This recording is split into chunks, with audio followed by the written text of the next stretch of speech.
protection des droits humains. Votre présence témoigne du grand intérêt que nous portons collectivement aux droits de l'enfant dans notre société.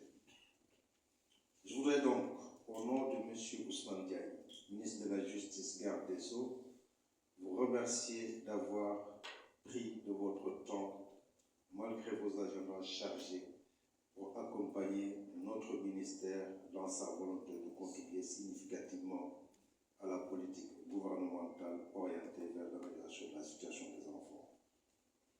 Qu'il me soit également permis de témoigner toute sa reconnaissance, c'est-à-dire celle du ministre de la Justice, et de transmettre ses vifs remerciements à l'Agence italienne de coopération pour le développement et au Bureau régional pour l'Afrique de l'Ouest du Haut Commissariat aux droits de l'homme des Nations Unies pour leur accompagnement constant, particulièrement dans le cadre du PAPF qui, aujourd'hui, est l'un des projets du gouvernement sur la promotion et la protection des enfants les plus importants, dont le suivi de la mise en œuvre est assuré par le ministère de la Justice.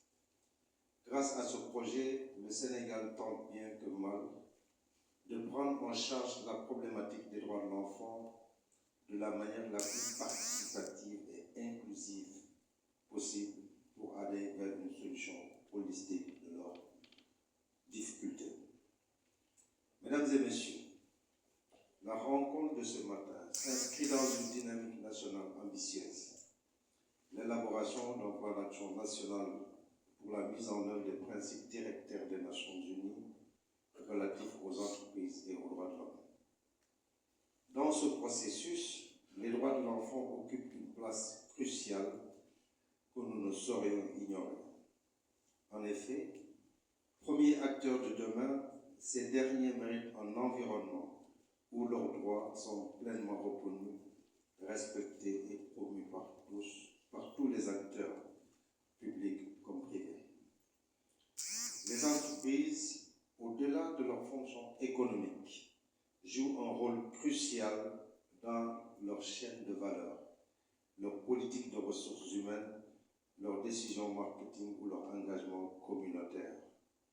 Elles influencent de manière directe ou indirecte la vie des enfants, que ce soit par les conditions de travail offertes à leurs parents, les effets environnementaux de leur production ou encore la représentation des jeunes dans leur communication. Chaque geste entrepreneurial peut être une porte ouverte vers une enfance protégée, épanouie et libre.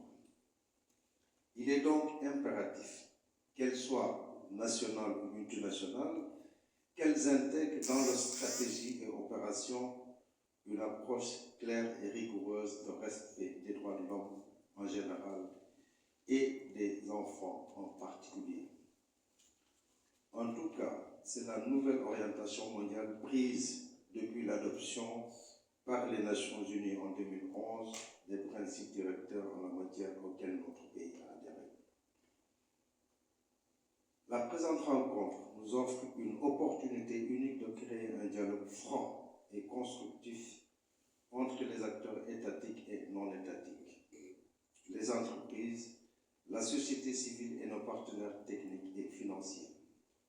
Ensemble, nous devons poser les jalons d'une réflexion stratégique qui permettra de formuler des recommandations concrètes et ambitieuses en vue de faire émerger des axes stratégiques forts et adaptés au contexte sénégalais en matière de promotion et de protection des droits de l'enfant.